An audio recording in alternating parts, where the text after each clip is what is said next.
Hey guys, just a brief word before we get into the podcast. This isn't an ad. I just wanted to let you know that I myself, Will Waldrop, made a mistake on the first 5 minutes of the recording. So my mic is intact for the first 5 minutes, but Ollie's isn't. So it's just the camera audio instead of the microphone audio. So that's on Ollie's microphone anyway.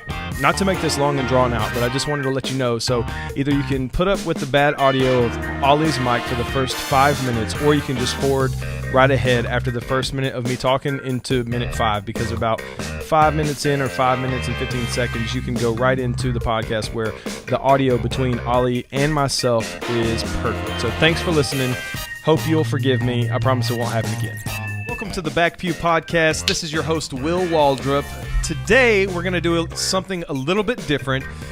Ethan Munoz is definitely the co-host still, but he is sick with strep throat. So my good friend and colleague, Mr. Allie Saleh, is stepping in, and he's going to be our first guest today. So I'm excited to have him on. So I appreciate you guys bearing with us, not having Ethan. Ethan sends his love to you guys. But anyway, I'm super glad to have you on the podcast, Allie. Thanks for coming.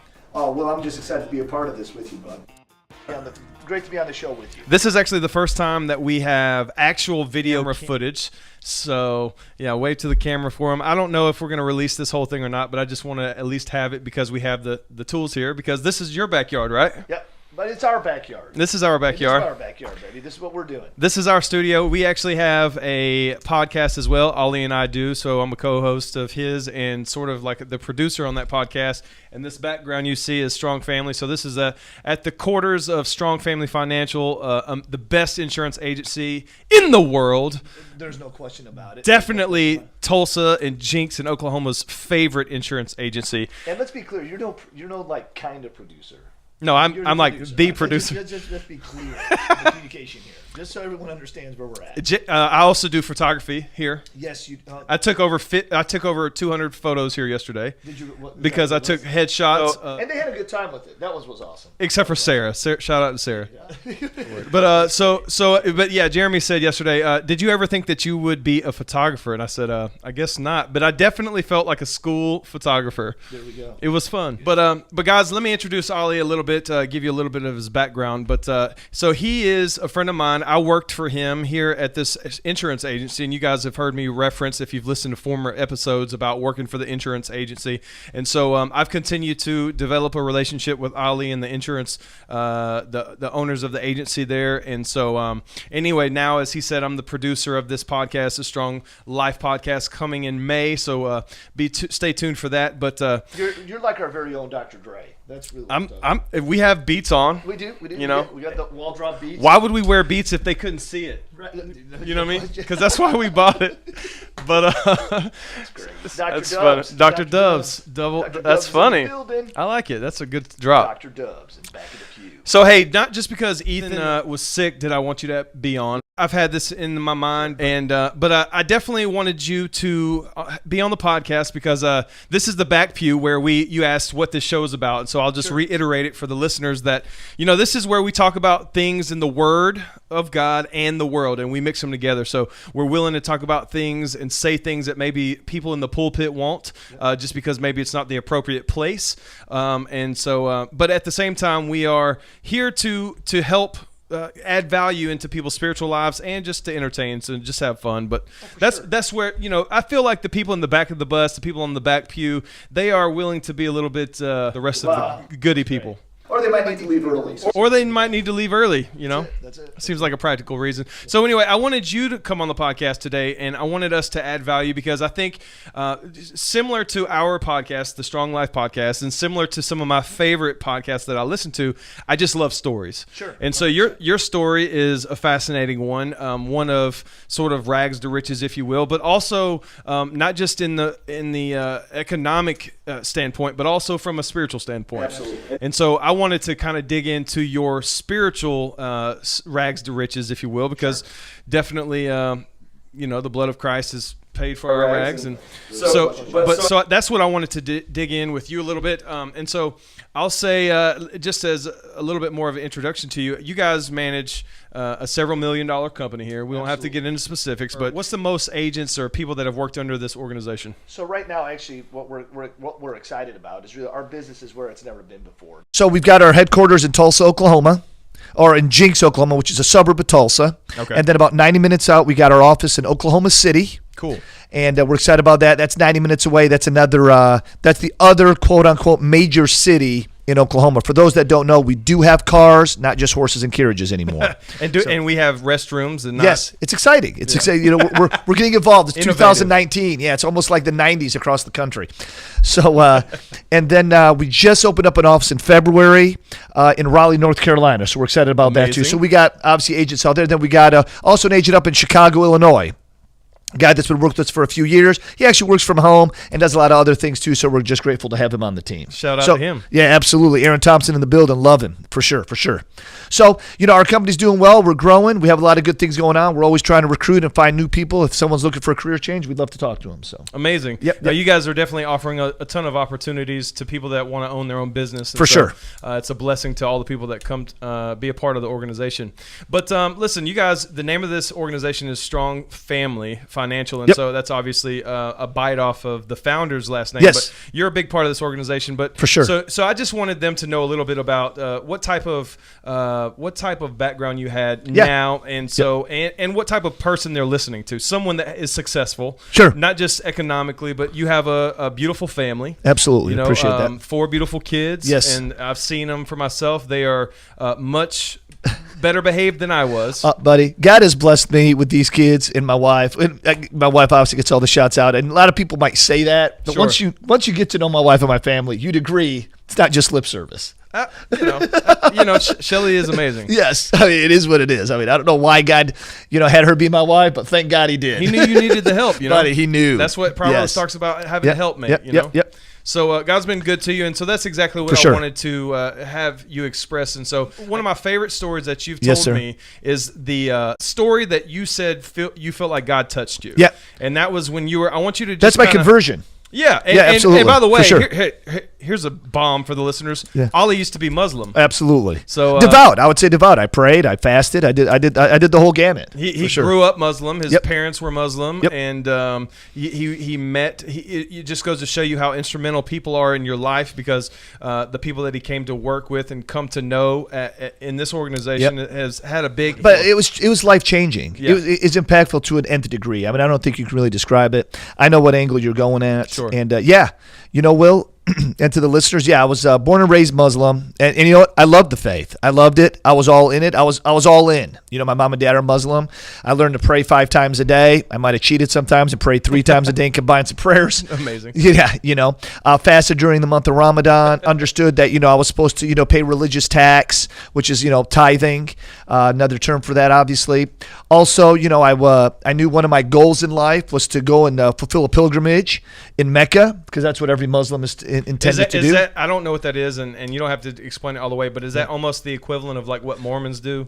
Buddy, there's similarities, but Sure. It's the journey to go where, quote unquote, as to no disrespect to Muslims call Muhammad a prophet. Okay. So it's the grounds that Prophet Muhammad walked on. Awesome. Okay, to obviously give respect to them. And you are to go fulfill the pilgrimage there, and you walk around, and there's a lot of prayers and a lot of exercises you do as a devout Muslim. That's what you were going to do. That, as you were growing up, you pictured yourself doing that. I knew when that. You finished high school. I was doing that. Okay. That was going to happen in my life. And so that was that's exciting. Where you were. Yeah, that's 100%. So long story short, obviously give a little clip notes here. Don't want to bore everyone with a bunch of details. I got to marry my high school sweetheart. And I was Muslim as I was dating her and the whole thing. And we got involved in a business. And what was she? Shelly devout. She was a cradle Catholic. Okay. She was a cradle Catholic. Always has been. Always will be. Okay. Amen. She loves her relationship with Jesus. She's always had a top notch relationship. She's a woman of character, and she's always been a great example. And during our life, as many know that are listening to this, if you're married, or unfortunately if you've been married and no longer are, or you have children, the journey, the challenges that you're going to have, and the struggles you're going to have, and just the beauty and the love that you can also have in a relationship. My wife and I had a bunch of it. And we actually both worked for the same company for the longest time. We actually started in the Detroit area. The city was Dearborn, where Henry Ford is from. For those that don't know, that's where Henry Ford is from. And it was that's home. That'll always be home. But anyway, so we get involved with this company. It was a marketing company, and then they moved us to Chicago, actually Naperville. And while we were there, we had a baby, and it was our gorgeous daughter Samantha. And then we moved to Oklahoma, had another baby, our gorgeous daughter Theory. And then they moved us to Plano, Texas, and we had 2 more kids. Twins, same time we had them, a girl and a boy. My gorgeous daughter Ariel, my incredible son Alexander. So my wife and I, Shelly, had babies all across the country. That's At least awesome. we kept going south. That's pretty neat, actually. Yeah, everyone's born somewhere else, And it's funny because they're all big Michigan fans, Detroit Pistons fans, Tigers fans. Nobody ever born there or ever lived there. That's called brainwashing. Heard of it, though. That is brainwashing, by the way. Good job. That's called brainwashing. If you can't tell by now, Ollie is a fanatic of he's a Michigan fan. Yes, but I told my dad this the other day. I was like, I've never really understood fanatics. Yes, I've been a Jesus fanatic, so I've love that, and I'm all in with you. Sure, I'm all in with you. But but that's spiritual, and that's a little bit different. But when it comes to sports, as you and I talked about last night, you asked me about how much did I care about the NCAA championship game, and I'm just like, no, I'm here for the people, So that's not fanatic. I'm the opposite of you, but at the same time, I enjoy a good game, and so I wanted to say he is a fanatic, and I told my dad this, that it makes sense to me, and I think I told you this. At least you knew the Fab Five. Yes. Oh my God. Love the and Fab which Five. one is on TV now? Jalen Rose is on TV. So he knew one of the guys. Look, He went to college with him because he went to college to be in pharmacy school. Yeah, I was going to pharmacy school in college. That's right. And the Fab Five were just knocking it out, which is pretty awesome. Actually, for those that do care, I just learned today that Jalen Rose, when Michigan played in the championship, he played all 40 minutes of the game. Never came out. Why is that such a big, Ollie? Why is that a big deal? Well, it's for those that are sports guys, they understand. No guy plays the whole game. They need to rest. He they need played someone, every second. Every minute of the game he was in. That is pretty impressive. The whole game. But he's just a beast. You could do that, though, right? No, never had. I'll sure as hell try. Excuse my French there. Hey, Back Pew, baby. Yeah, that's it. But yeah, so my wife and I have our kids. We're with this marketing company. Long story short, during this time period, I totally lost. I would say my faith. I would say that I lost my faith, and during the process, I'll just tell you, be careful who you surround yourself around. Okay. Because what happened was the people that we were working with, I spent a lot of time with, and as I was away from my Muslim faith, I moved away from it, being connected with it and everything. And that's fine, right? But what happened was I started questioning the existence of God, questioning whether or not he really existed, what his story was. Is it even real? Is he real? What is this thing called God? And what's funny is these people that go to church anyway, it's just silly. They waste their time going to church for what? What's really out there, That's the way you were feeling. Oh my gosh. Oh, I started to believe that. Right. No, that was just part of the deal. Okay. And I'm just smarter than everybody. That's where I was living, Okay, yeah. Well, that also helps demise your family. It also makes things really ugly at home, okay? Because you're definitely not putting God first. Oh, God, if there is no God, he's not even in the lineup. So he's not even in the top 10. Okay. Okay, Wow. so he's not even in the conversation, right? Well, my wife, God bless her, she even went and, my wife, it just shows the power of God because she stayed the course, man. She always just stayed the course. So to fast forward some to everyone.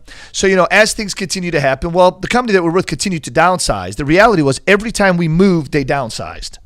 We were part of the downsizing strategy. They weren't getting rid of us. That was never, I don't believe that was ever the agenda for anyone to ever go. You don't try to downsize your company and lose people. You don't want to do that. But every time we moved, there was some sort of downsizing occurring in the organization.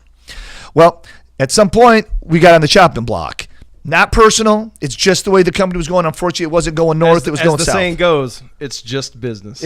Unfortunately, it was just business. And it's okay. God bless, the people that we worked with. A lot of good people, built a lot of great relationships. Good people. So then I went and took a job at Pep Boys. Never worked on a car a day in my life. I took, God, blessed me with some ability to communicate and talk. And during the job interview, the guy even asked me, well, what do you work on cars? And I said, well, I've never worked on cars. I said, I took actually. You're like, I put gas in it. I put gas. Well, I took, and I took Auto 1 in high school. So I said, I got that going. That's for more me. than I know, man. There we go. And I took small engines. We worked on lawnmowers and stuff. That was kind of cool. But I said, that was all I had. But I said, but I understand people. Well, he gave me an opportunity, and I took the job. Thank God I did.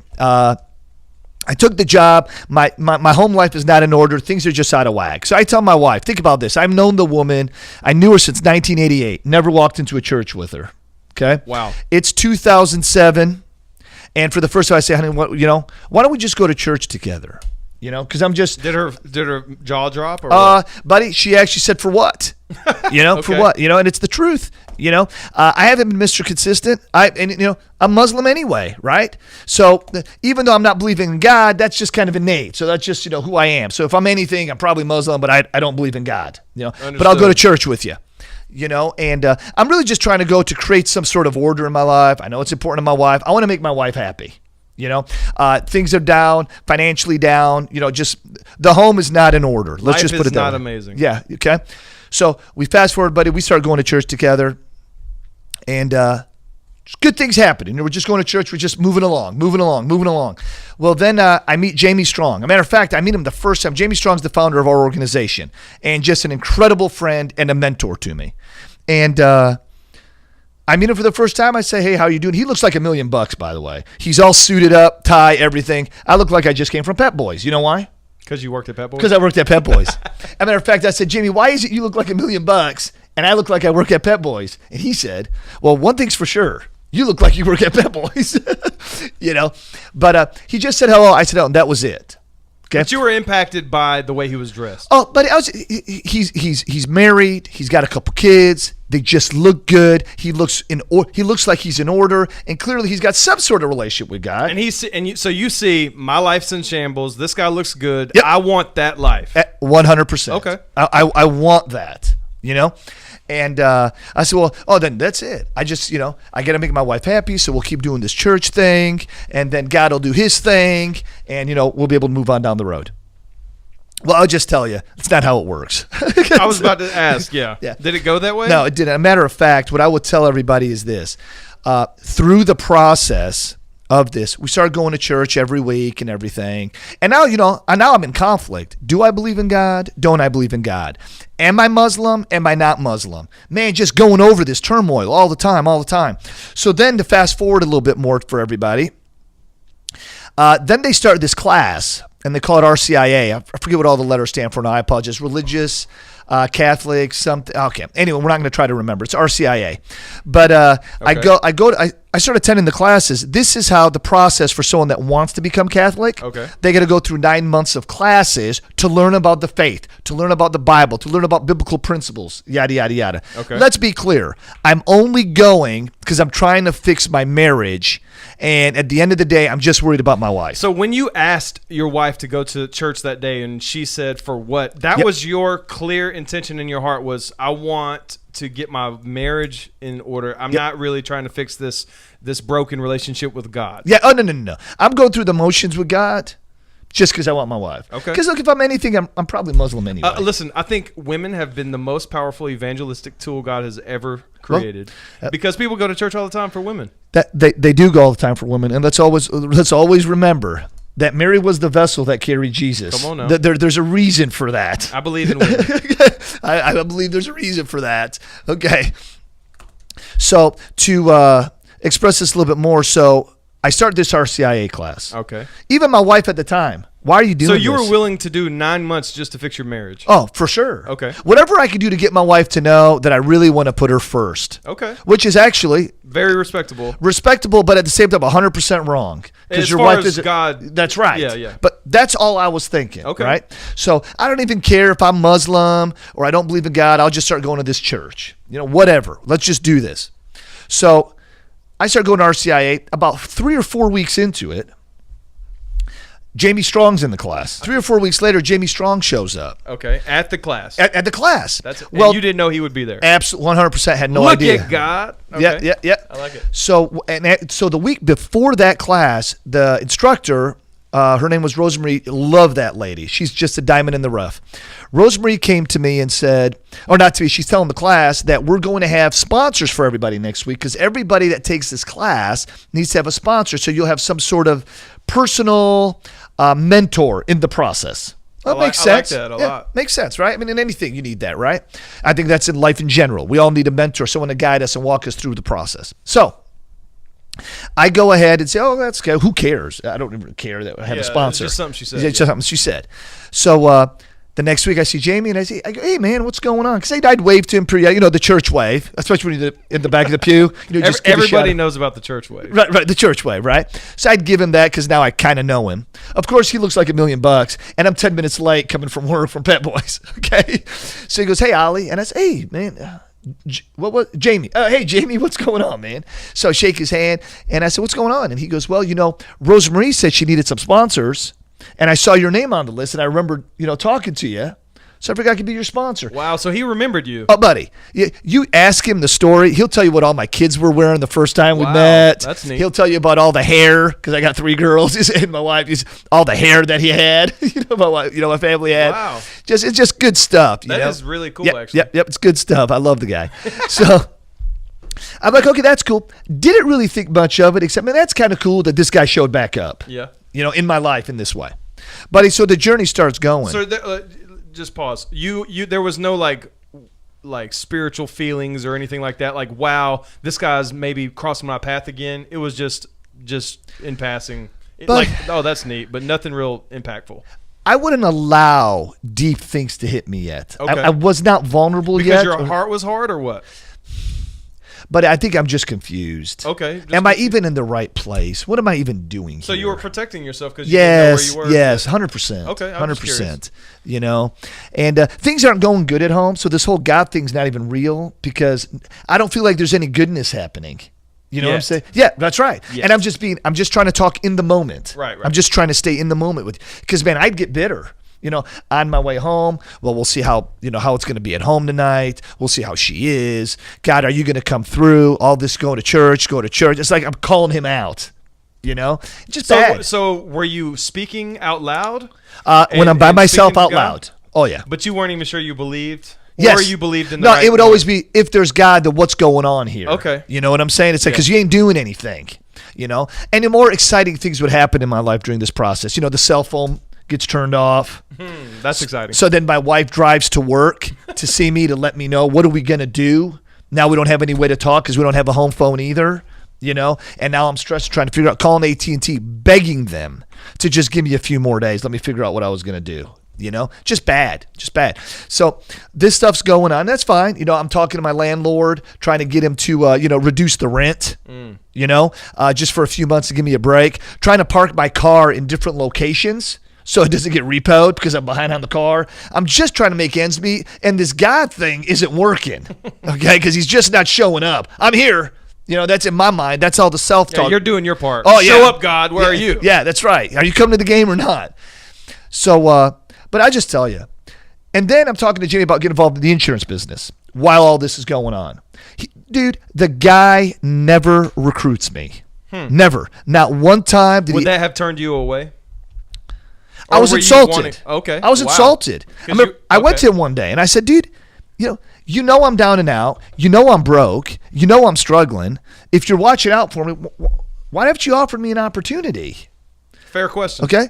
And he's like, hey, Ollie, I think the first thing I can offer you is to be your sponsor, to have you come to the church so you can have a relationship with God. Why don't we just start Did your heart melt right in that moment? No, because or were you just angry? Or? I was just bitter. I was all about Ollie. Okay, it's a pretty messed up show when you're all about you. I assure you, I promise. It's a messed up show. Okay, and I was like, yeah, but no, you're not hearing me. I'm not going to feel insulted. He goes, look, if you want to talk about coming on, sure, come up and see me. We'll sit down, we'll talk. But I don't want to mix the two. If I can have, if I could be some sort of tool in your life to help you come to the church, that would be great by me. A little bit later. I don't know, week, 2 weeks. I don't remember all the timelines, guys. It's just such a blur. And we're talking back now. We're talking 2008, 2009. This is the time period that we're talking about. I go up and I see him. And then he lets me know it's a commission-only deal. And you didn't know that? I don't know. I did not know that. I didn't know that. Do you kind of think that sometimes, maybe? But no, I did not know that as a factual thing. So I told him, I said, Jimmy, I got 4 kids. I'm married. I can't do a commission-only job. But you had done sales before this. I've done sales before, but let's remember, I'm broke. Right. I'm broke. I'm stressed. It doesn't even matter. There's no confidence. Right? There's no confidence. So I said, well, dude, I can't do this. And I'm just like, my hands go up. It's just like I'm a little frustrated now. Like now I've wasted time just to come talk to you. Right. And at the time, to make extra money, I'm also parking cars a couple nights a week, valet. I'm also at a casino or what? No. Actually, at Southern Hills Country Club. Oh. Which is the Fat Daddy Country Club in Tulsa. So I got to drive some nice cars. Yeah. It was fun. That was fun. And then also clean toilets a couple days a week. There? I knew a guy that had a business, I don't know what you call it now. I'm drawing a blank, but he had a business, and he had the contract at Bixby Schools, which was one of the big schools districts here in the greater Tulsa area. And I got to do that and make some cash as well, just trying to make ends meet because we're so far behind. So here's what happens. I decide I'm going to do the insurance thing. So Jamie says, I'm going to help you out, Allie. I know you're in a tough spot. He helps pay for my class. He helps pay for my test. I fail it. I call him up. I'm embarrassed. I let him know I fail it. I take it again. I fail it. When you failed the first time, did you want to give up? Or did he coach you to take it again, or how did that go? Just curious. Two things. I was mortified to call and tell him anything, but I did. Because he was your sponsor and he paid for it, or what? It was all of it. All of it, okay. Because now I have pride and I look like a fool. I failed the exam. Yeah, it's embarrassing. I took the insurance test and failed it, so it was embarrassing. Yeah, it was a hard test though. He didn't make me feel embarrassed. I put that on me. I just want to be clear. I did that to me. So he said, "Well, let's do it again." So we did it again. I failed it again. I probably did worse the second time. Okay, so then I said, Jamie, I'm going to start handling it. I'm going to put some money together. I'm going to take it again. So then I went and took it a third time. Now, you got to understand, when I took it, you're only allowed to take it once a month. If you fail it, you have to wait 30 days. Okay. See, today we don't have to do that. Yeah, I was going to say I didn't have to wait 30 days. You have to wait 30 days. Okay. After, I think, the second failure, I forget what but it got to a place where I can only do it once a month. Gotcha. So now I failed again, so then I got to do it again, but I got to wait 30 days. Okay. So I took it 4 times now. I failed it I'm batting 1,000. I failed it every time. The fourth time's a charm. Right, well, I failed it. Okay. So all that's going on. I set up another exam. Everything at home is not going good. I have zero confidence I'm going to pass this exam. And one day, as I will tell you, I call it my safe place. I'm at the St. Bernard's Chapel. It's at the church that I belong to now, our parish. And I'm just in the chapel and I'm all by myself. And Will, I'll just tell you, I know I've told you this story and I know you want it for the viewers, but man, I just get goosebumps thinking about it. I'm on my knees and I'm just talking to God and I'm by myself. I don't know if I'm loud. I don't know if I'm in my head. I don't know if anyone was there. I just want you to know that we had a couple cool statues. There's a statue of Saint Philomena, and she's a saint, and she passed away. I believe I'm saying this right, and I'll double check this before you post this, Will. But I believe she passed away on my birthday. Not 1974, but May 25th. Okay? Yeah. So I was like, man, that's cool. And there's a statue of her there that day that the church had. And there's obviously, statue of Jesus, a statue of our Holy Mother Mary. But St. Philomena was there too, which was cool because I had just learned that, and I got actually a prayer card of St. Philomena from my teacher at RCIA. She had just given it to me. She didn't know my birthday, but I'm like, man, we got a connection here, And when you were standing there, was that the first time you had made this connection? That St. Philomena was there. Yeah. It was kind of cool. I think I'd seen it before, but it was a moment. Right, okay. St. Philomena was there. That was awesome. I'm just there. In my mind, I'm there by myself, and I'm just talking to, and I'm doing the thing again. What's the deal? I've been going through this class. What are we going to do? Why aren't we getting this done? And I'm just talking to God. And I don't know, man. I don't know. I can't explain it. I just felt this sense. And it was like, the phrase you hear a lot of time, when the student is ready, the teacher will appear. Right. Okay. Well, what do we always say? Well, when you're ready, Jesus is waiting. He's right there for you. Jesus is always ready to do his part. Absolutely. He loves you and he's ready to do the deal, And, dude, I just had this feeling. And it was like, oh, my God. It was an aha moment. And the aha moment was when I figured it out. The reason I'm out of order is because of my relationship with God. And I know that sounds like common sense for listening to this podcast, but it just came over me. And I was like, oh, my God. I've been putting Shelly, the kids, my career, everything, always ahead of God. And I'm nothing without God. So that's where it needs to start. It's God first.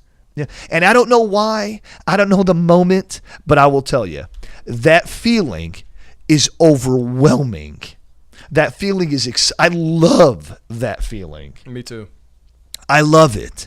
And I'll tell you, outside of my father passing and having some similar godly experiences, because I was going through some struggles there with my father passing, that's the only 2 times in my life I've had that specific feeling. Dude, I walked out of the church. The next day I had the exam. I went home. It was ugly that night between Shelly and I. Probably. So after, I want to know this. Yes. So after you had this amazing moment and realization, impact, this touch from God, you went home and it wasn't amazing. It was ugly. It was probably the worst night in my marriage. Sure. I just wanted to point out, you went from the highest high you've ever had ever in my life to again a low. The worst day of my marriage. Okay. That's a fact. 100% as I'm sitting here with you. Wow. Okay. I think that's important to know. Yep. And dude, I was cool. It was fun. Despite what was going on all in your that, surroundings. you know, with it, I'm just saying, it was the worst. But you know, isn't it amazing how God sets it up? I had the biggest spiritual impact in my entire life. As a Muslim, as I wasn't even a Christian yet, you know, right. But I had the greatest godly experience. So I could be prepared for the ugliest day in my marriage. Wow. Okay? So you do Blown look away. at it like God was helping you Oh my for God. that moment. Oh, it was incredible.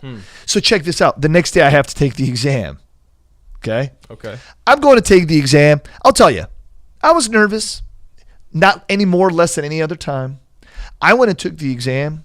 I'm telling you, I felt like I wrote it. Wow. No, dude, I was done with the entire exam. That's a statement. Oh, buddy, I finished it in less than 25 minutes. And I didn't question my answers. I felt like I knew every answer before I got done reading the question. And you feel like it was a direct result of your encounter with God. Buddy, I got to tell you, when I went to take the exam and I was praying to God to help me with the exam, because it's become real. Right. You know, I'm having I was with God yesterday, right? And now I'm taking this exam, and because I'm on God's team and God's on my team, now he's sitting there right next to me. He's just helping me answer all these questions. We're just going to go through them one by one. Dude, my life hasn't looked backwards since. It hasn't looked. You know what? There's been struggles. There's been pain. There's been all kind of stuff. But every time, it's all about the way you reframe it and the way you think things through. And the term I like to use, and I know this sounds a little cocky, I'm just saying, I believe because of my relationship with God and because it continues to grow, I'm literally invincible. And there's obstacles I'm dealing with today that are just, you know, really eating at me at some level. Right. But I got to tell you, I just believe that my strength, because of my relationship with God, far exceeds any bad or anything that we're going to overcome it. We're gonna own it, is what we're gonna do. Man, that, you know, our podcast is called Strong Life. Right. On the flip side here, and that's what it's all about. It's all about a strong life, and that's the gift that God gave me. And that's why my relationship with Him continues to grow. And every time I have struggles, I'm like, okay, God, so what am I trying to get from this? You know, and I have these conversations with Him all the time. You know, and when things are going great, I'm not, what's the next bad thing that's gonna happen? It'll be fine. Something bad's going to happen, and we're going to fix it. Because with God, we can fix anything. Absolutely. You know? Nothing is impossible with God. And then there's another lesson to learn. And I'm telling you, every time I get a lesson, I just get that much stronger. Every hurdle just makes me that much better. You know? What I've learned about life and with my relationship with Jesus is this. Every time I see the finish line and I get close to it like I'm going to finish, it just moves. And it goes further out. Because there's just another journey to go.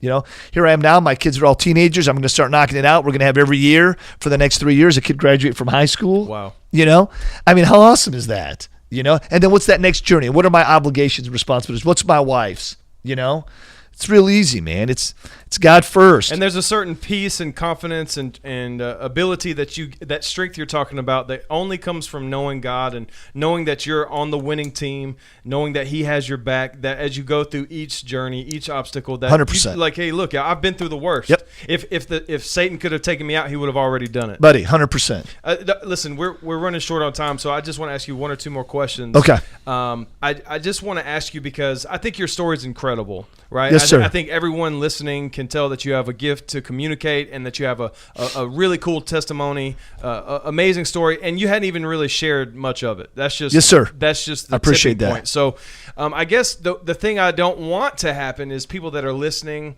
wherever they might hear this, and think, well, that's cool. God loves him more than me, or he did that for him, but that could never happen to me. Mm-hmm. I'm not as special as him, or whatever. So I guess the thing that I want to ask you, so you can communicate to anybody that would listen, that would like say, I'm in this position too. I'm in the worst place in my life that I've ever been. Yep. I'm struggling in these areas. I want the type of transformation or type of strength, the type of impact from God. I want to have this connection with God that I've never had, that Allie seems to have. Yep. So what is it that you would tell them that from your story, because the way you communicated it almost seemed as if it was a sovereign move of God on his part. But I want to note that even though you weren't in the correct headspace, or maybe your intentions weren't pure, you were still in some shape, form, or fashion seeking God. Yes. And so that's what I want to point out, but I want you to add to that before I ask you this last question, and I want you to say whatever it would be that you would say to that person in that scenario to be encouraged as well. That's good, bud. It's a good question. I like that. Okay, so here's what I believe. I believe that my neighbor at the time where we lived, she called me a miracle. Okay? That because of this experience. Okay. All this that's happened. And because she saw the transformation of my life. Okay? She was my neighbor and also a friend of ours. Okay? Here's what I would say. I would say that what I told her then, I believe even more now. And what's that? All of us are a miracle. And we all have our journey. It's coming. If you haven't received it yet or you haven't gotten it yet, because those things happen all the time. God continues to give you those opportunities all the time. And I know it sounds hearsay and it sounds like something cool to say. I'm just telling you. Because now that I'm always talking to God, little things like that are always happening in my life. Right. And I don't want to notice them. Yeah. Oh my God, I do. It's insane how often when people say, well, God, when he talks, he does it in a way where you're just going to have to find it. I don't believe that. I believe that when God speaks to me, it's in my face. Okay? I mean, he just, hey, I'm right here. Here's what you need to do. You know why? Because I'm looking for him. I'm always looking in all my decisions. So it's real simple. Here's how it works. I talk to my kids all the time, and my kids say, Dad, you're always giving us life lessons, right? Yeah, well, that's part of my job. I'm your dad. I'm supposed to give you life lessons, right?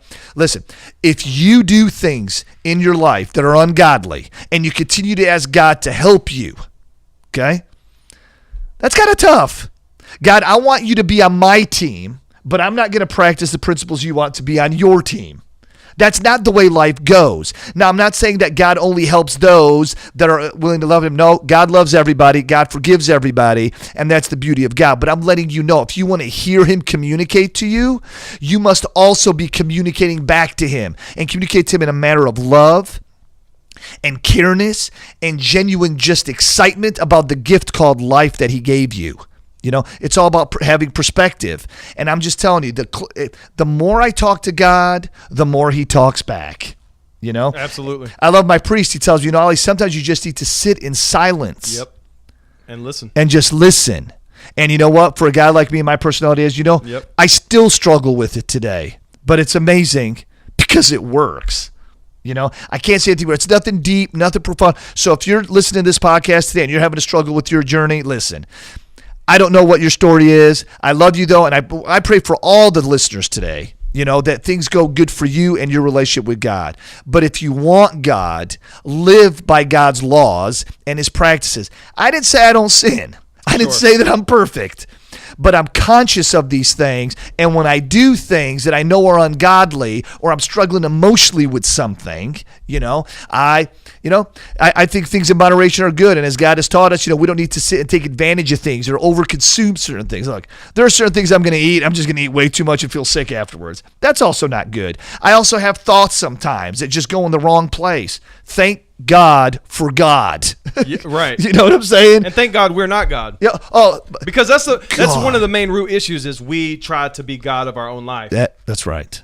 Buddy, you got to let go and let God. It's easier said than I remember my wife, too, as we continued the journey, she gave me a bracelet. Okay. And it said, let go and let God, because she knew that control was one of my issues. And one of the reasons I couldn't let God in my life is because I had to know what to do. I did all this. It wasn't God.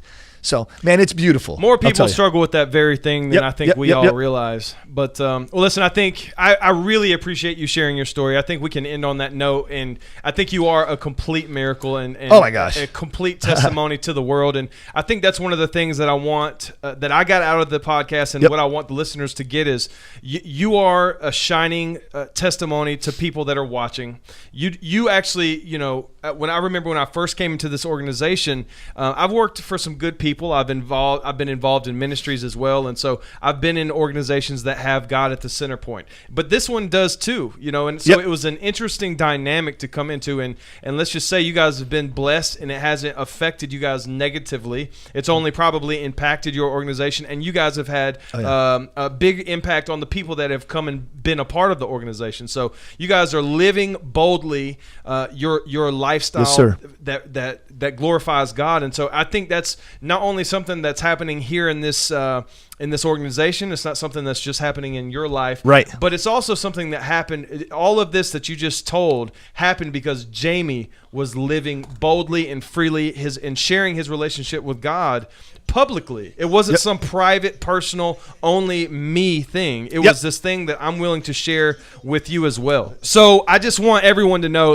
be free. In Romans 1:16, it talks about living unashamed for the gospel of Christ. And so just be free. Don't keep your relationship that you claim to have changed your life just to yourself. Share it with people, your friends, your neighbors, the people that you don't know. One of the stories that Brother Ollie was just sharing with me before we got on the podcast, just in passing, was that he talks about how his son knows their family as being just that family that helps people in need.